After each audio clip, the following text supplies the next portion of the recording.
할렐루야. 오늘 하루도 우리 주님의 은혜 가운데 머물기를 간절히 소망합니다.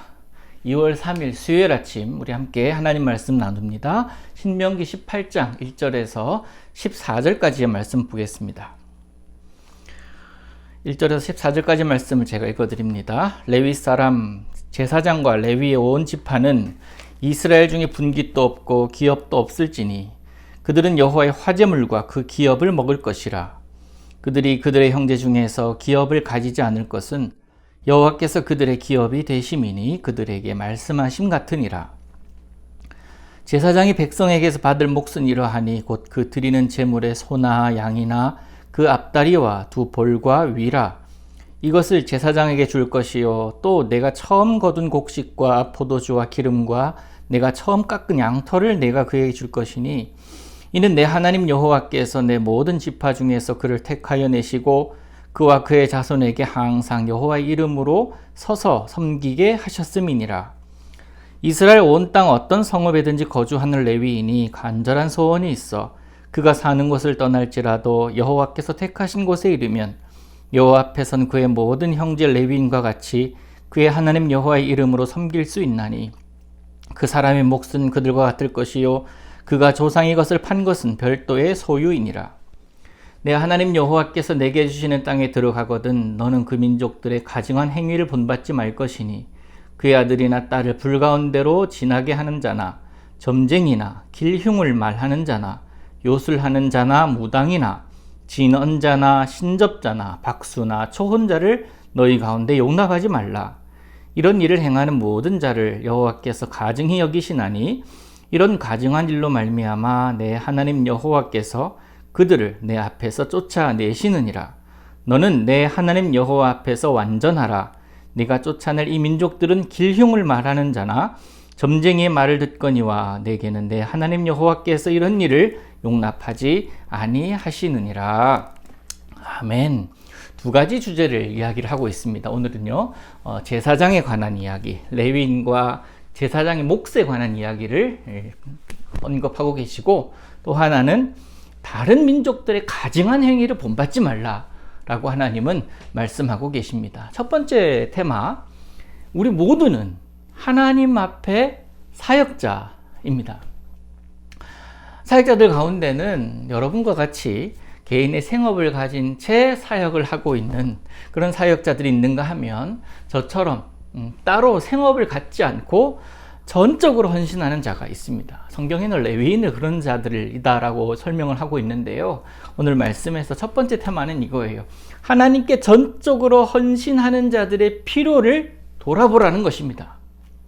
이스라엘 가운데 기업을 할당받지 않고 성막에서 봉사하는 직무에 전념하도록 선택받은 레위인들, 그들은 크게 둘로 나뉩니다. 제사를 주관하는 제사장 그룹, 아론과 그의 자손들이 있겠죠. 그리고 또 하나, 성전의 일을, 전반적인 일들을 돕는 자들, 나머지 레위인으로, 그렇게 두 부류로 나눌 수가 있습니다. 레위인은 백성들이 내는 11조로 생활을 합니다. 제사장은 레위인의 11조와 백성이 하나님께 드린 제물과 예물 중에 일부를 통해서 생활을 해야 했습니다. 이것들을 구체적으로 명시한 이유는 무리한 요구나 불평함이 없게 하기 위함이다 라고 이야기할 수가 있습니다.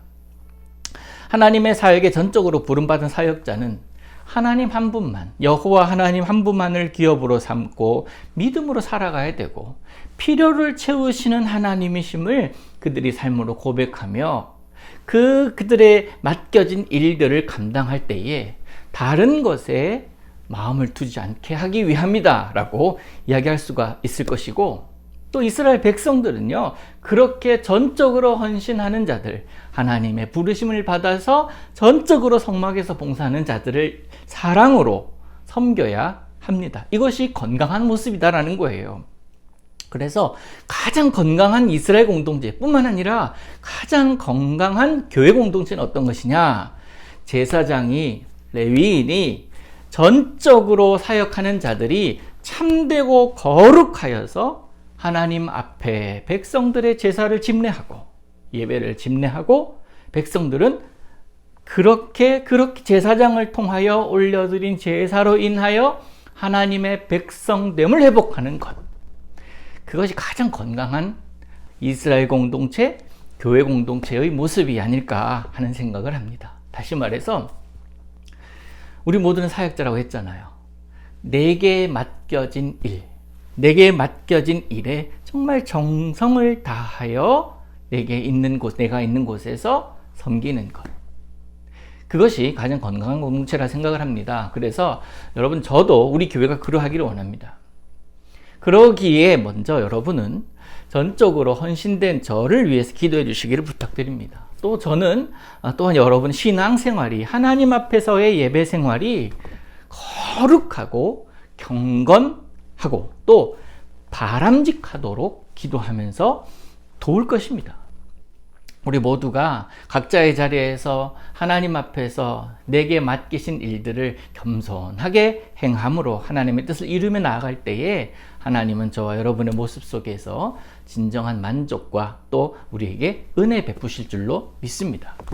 그게 올바른 건강한 공동체 아니겠습니까? 오늘 본문에서는 첫 번째 테마가 그거고요. 두 번째 테마는 이거예요. 이방인들 따르지 마라. 이방인들의 그 가증한 행위를 본받지 말고 그렇게 모양도 내지 말라고 말씀하고 계십니다. 이렇게 하나님 앞에서 건강한 공동체가 되어서 하나님의 나라의 백성들이 그들이 살아가는 그곳의 문화에 동화되지 말라는 것입니다. 하나님은 반복적으로 강조하시기를 이스라엘 백성이 가나안에 들어가서 살아갈 때에 분명 그들의 문화 젖을 것이고 동화될 것을 알고 계셨습니다. 계속 반복하여서 경고하는 것이 그것 본받지 말라라고 말씀하고 계시는 것 아닙니까? 오늘 본문에서 보면 그들의 가증한 행위가 무엇이겠습니까?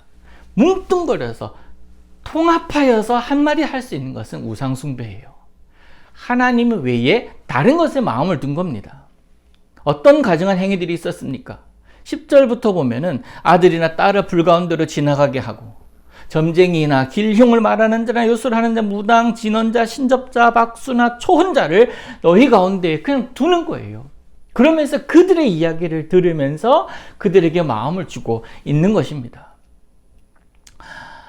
여러분, 이건 가증한 것이라고 하나님 분명히 말씀하십니다. 지난주에도 이것 언급했었잖아요. 하나님이 결코 기뻐하시는 모습이 아니다라는 것입니다. 그 모습이라도, 그 생각이라도 하지 않으시기를 원합니다.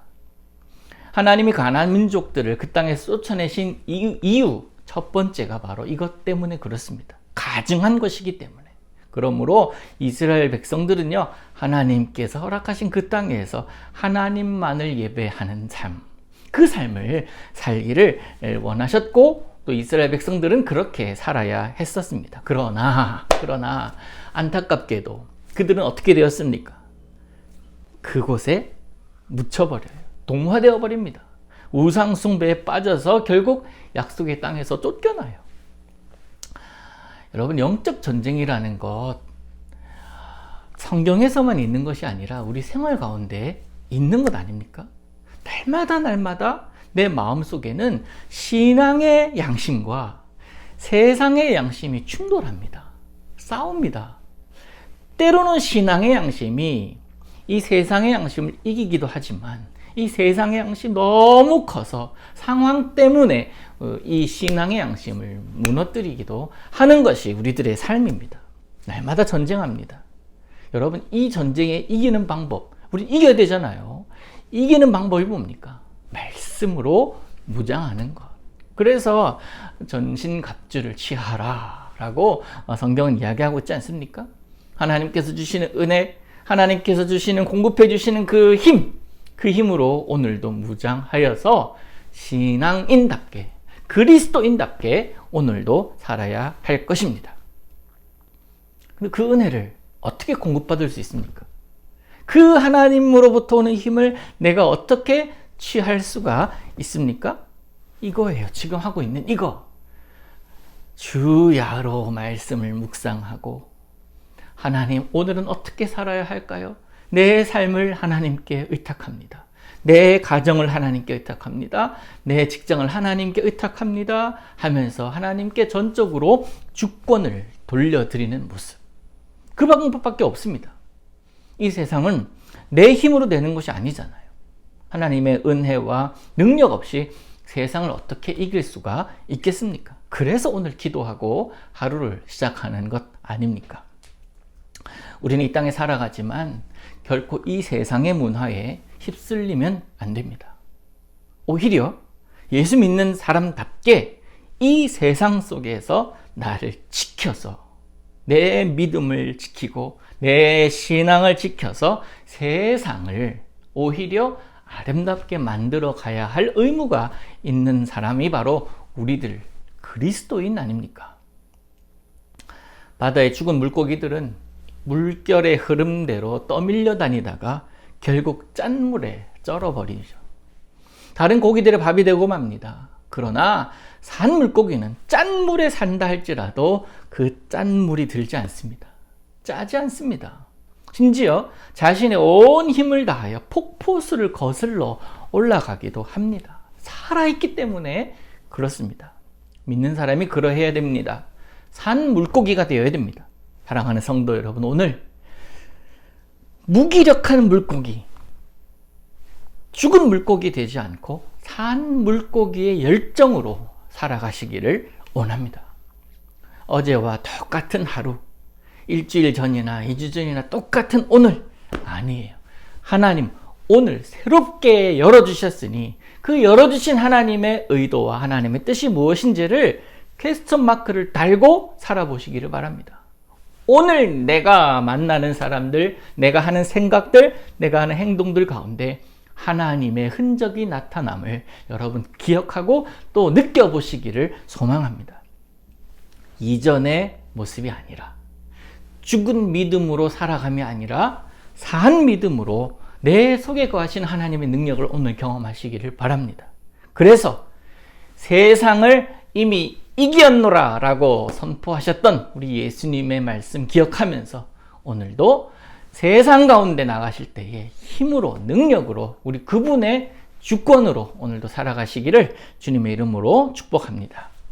자, 오늘도 기도 123 기도 운동으로 나아갑니다. 내 안에 버려야 할 것이 무엇인지를 깨닫게 하시고 영적 분별력을 주시사 악한 세상에 휩쓸리지 않게 하옵소서. 또한 죽은 믿음이 아닌 산 믿음으로 세상을 이겨나가게 하옵소서.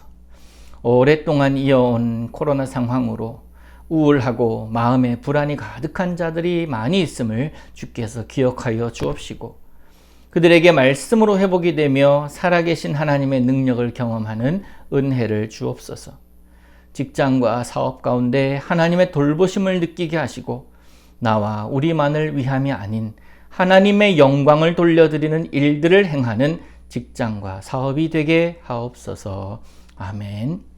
하늘에 계신 우리 아버지여, 이름이 거룩히 여김을 받으시오며 나라에 임하옵시며 뜻이 하늘에서 이룬 것 같이 땅에서도 이루어지이다. 오늘날 우리에게 일용할 양식을 주옵시고 우리가 우리에게 죄 지은 자를 사하여 준 것 같이 우리 죄를 사하여 주옵시고 우리를 시험에 들게 하지 마옵시고 다만 악에서 구하옵소서. 대개 나라와 권세와 영광이 아버지께 영원히 있사옵나이다. 아멘.